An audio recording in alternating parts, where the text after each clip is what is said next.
Well, hello, everybody.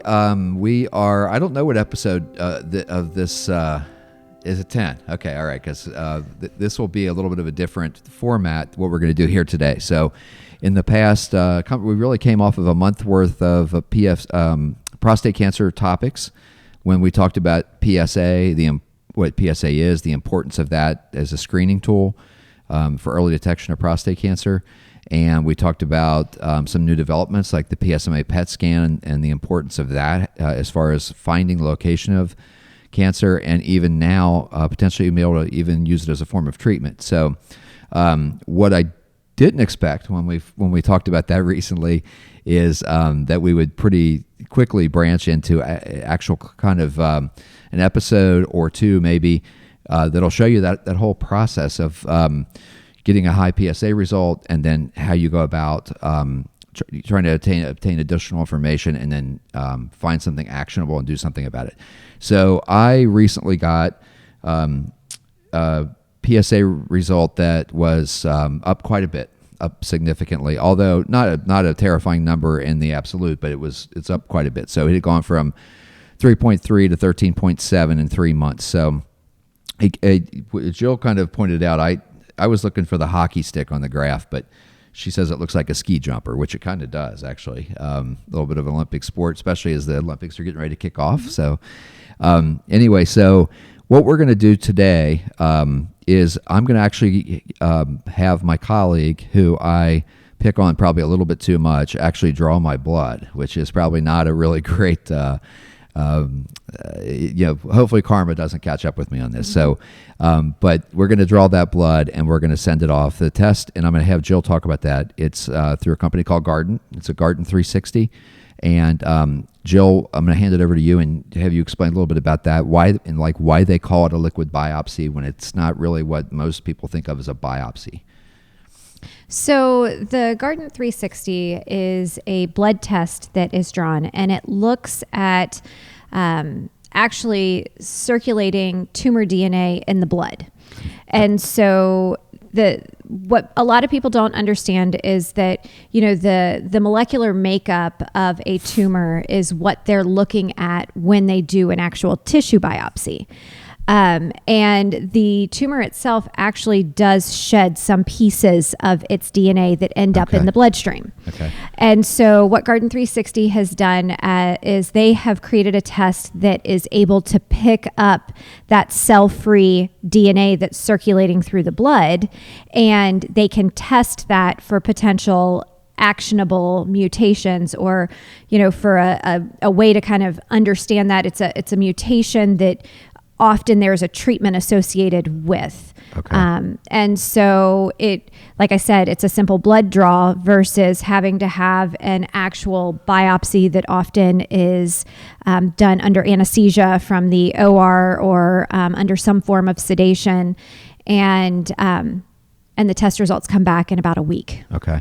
And that's already helpful because, to tell you the truth, I'm not sure that I understood that. So it's because of what it's shedding is similar material that would be tested in the tissue. Correct. So therefore you don't have to go in and cut anything out or scoop anything out or anything else. Correct. Okay, you're just finding the same information in the blood. Yes.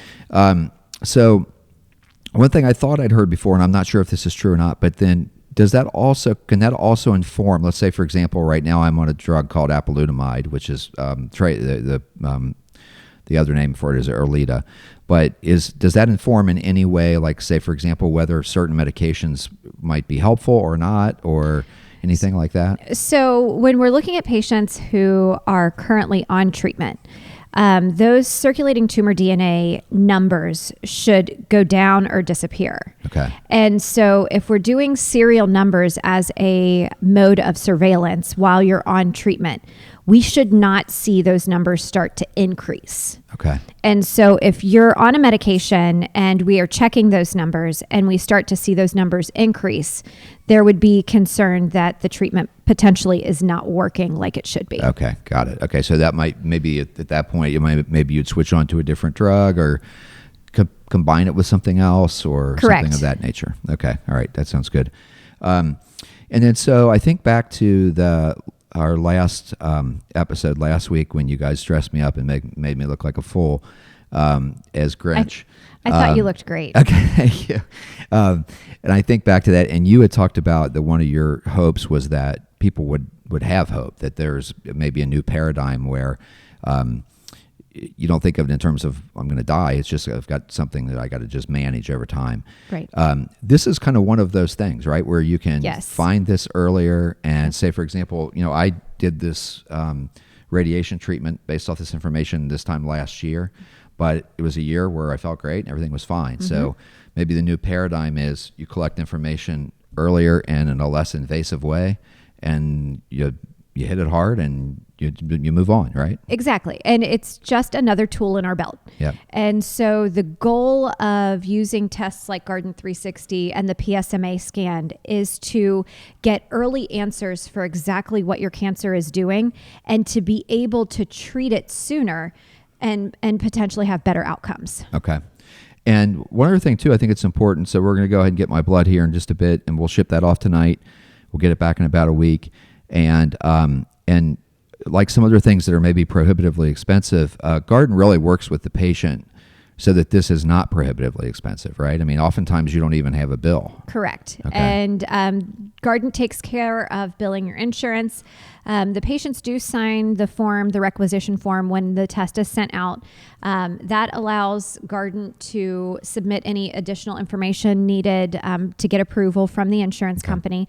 Guardant's test is FDA approved, so quite often insurance does cover it.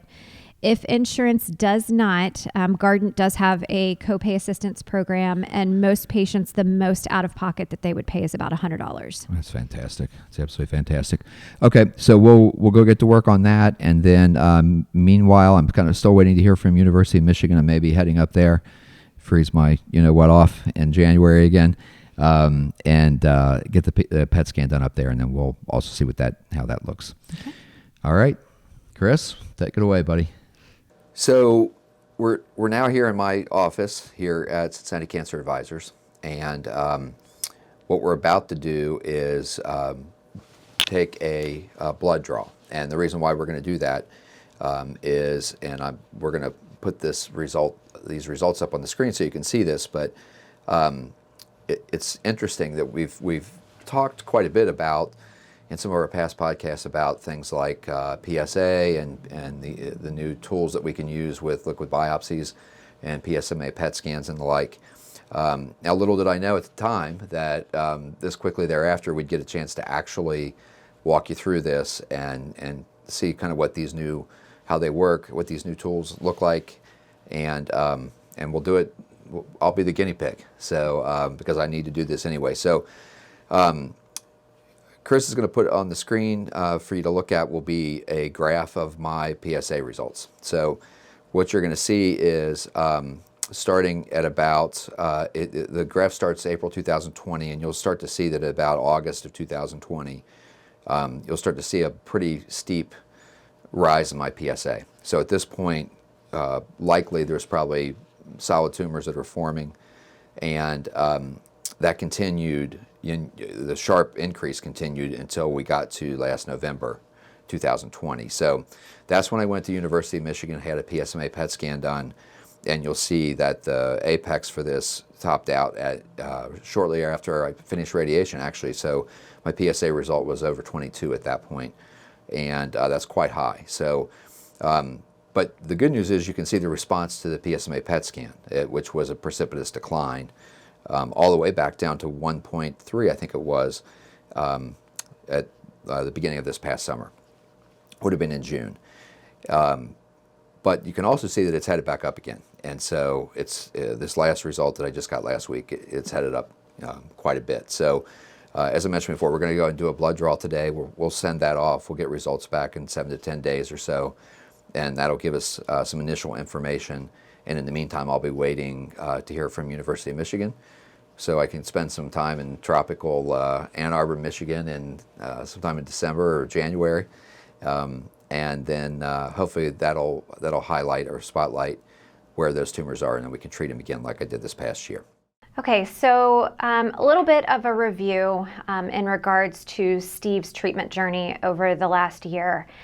He went up to Michigan and got a PSMA scan, which did light up some early disease. We've talked about it in previous episodes where, based on the PSMA scan results, we were actually able to do some targeted radiation therapy. And Steve's PSA stayed stable for a little while. He was being monitored by his treating oncologist, and they were just seeing him periodically and watching those numbers closely. And what we found was that there's been an increase in his PSA level. We're definitely seeing an upward trend. So we did hear from his radiation oncologist, and everybody has decided that now is a good time to reevaluate and reestablish what Steve's new baseline is. So he is here today. We are going to update a Guardant 360. We do have his serial PSAs that we've looked at, and then he is also planning on heading back up to Michigan. We're going to repeat that PSMA scan and then gather all of the data and reevaluate where we are now in regards to the activity of his disease. So the Guardant 360 is actually a very simple blood draw. You're going to see that based on what we're about to do next. It's just as easy as any of the blood tests that are drawn for any of your typical follow-up doctor's appointments. Okay. If you are a little squeamish and don't like needles, now would be the time for you not to watch. All right.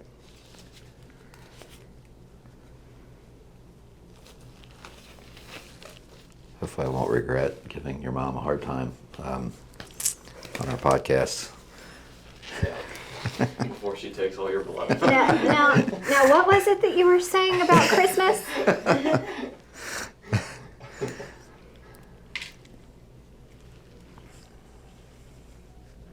Count of three. Okay. 1, 2, 3. She's good. Barely felt it. It does help that you have good veins. It's usually not much of a problem. Steve was complaining earlier today because I did tell him that he needed to limit his caffeine intake as well as increase his water intake for the day. And I'm going to make it up with wine intake this evening. It'll look just like that blood right there.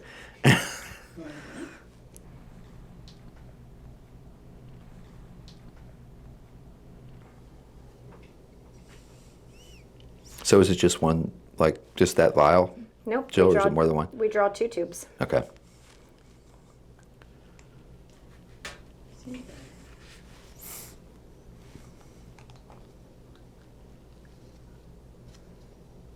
Easy peasy. Didn't hurt at all.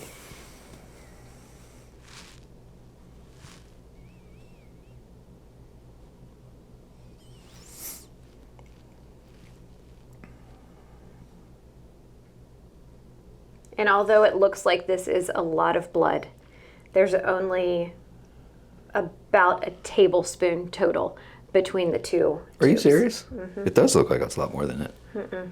And the needle's really small, so you think that this is just absolutely pouring into this tube. Yeah. It's not.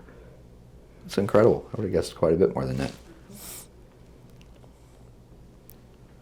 And a good, rich red blood there. Mm-hmm. It's probably all the red wine. It probably is. And the dark chocolate. No Christmas cookies. That's right. No. Or Buckeyes.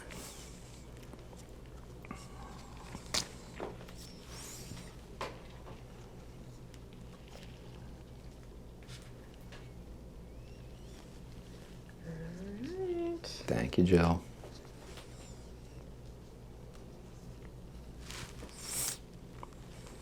There we go. Okay. All done. Do you need me to hold that? Nope. Okay.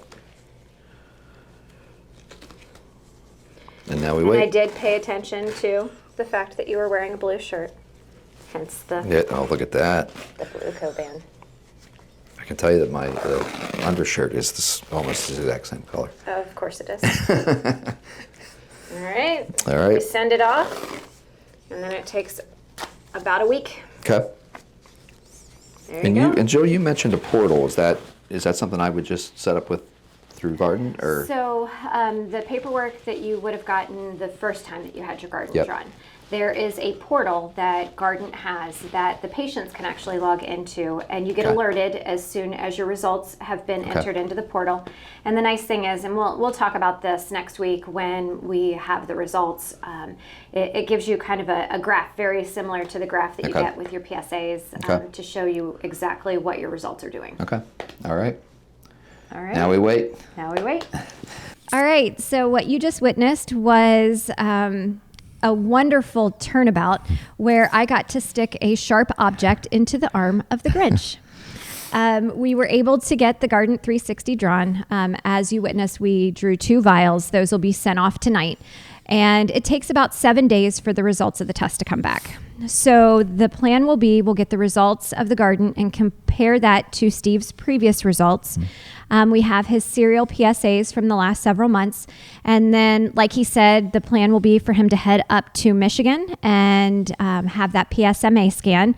We'll use that and compare it to his previous results. And all of those data points will be used to determine what the next steps are in his treatment plan. So how you feeling after the blood draw? I feel fine. Thankfully, the needle was sharp. They wouldn't let me file it down. So right. Went in quick and easy. You did a great job. You're a good phlebotomist, as they say. But no, it went really, really well. I feel completely fine. It wasn't enough. I think, as you said, it's only like a tablespoon, right? It looks like more, but it wasn't that much. So, but anyway, I feel completely fine. I'm ready to go home and drink some red wine tonight, eat a good dinner, and then we will wait and see what comes back. So we should know that shortly, and we'll go ahead and close this episode out, and we'll learn more down the road here just a bit. So thanks everybody for joining, and we'll see you next week. Take care.